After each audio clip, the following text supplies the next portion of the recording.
The world's strongest magician spent 100 years mastering a tiny fire spell no bigger than a grain of rice. But in the hands of the man, it was like holding a small sun. The girl watched, stunned. However, the man's close combat skills were even more impressive. Even when facing the kingdom's most powerful warrior and his fierce attacks, the man handled everything with ease. After 30 minutes of fighting, the opponent hadn't even touched the man's clothing. Looking at the slow pace of the attacks, the man had no choice but to call off the match. Give it your all. Don't hold back. The opponent decided to stop holding back and unleashed all his years of training. The man noticed the opponent's speed had increased, but without any defense, it felt like a trap, tempting him to attack. At that moment, the man couldn't have known that the opponent was already sweating, unable to figure out why his weapon couldn't even touch him. The next second, the opponent used his signature move.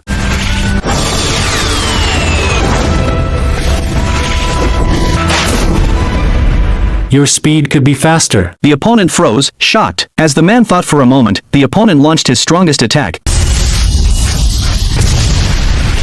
Confident the man would fall under his strike. But by the time the opponent came to his senses, the man had already stepped aside. As the opponent processed the situation, the man admitted defeat and left. Looking at the cracks on the ground, the opponent couldn't imagine what had happened in that split second. Little did he know, the man was actually admiring his opponent's strength. If the opponent hadn't held back, the man might not have walked away alive. Thinking about this, the man sighed, realizing he was still too weak. He had to train harder when he got home.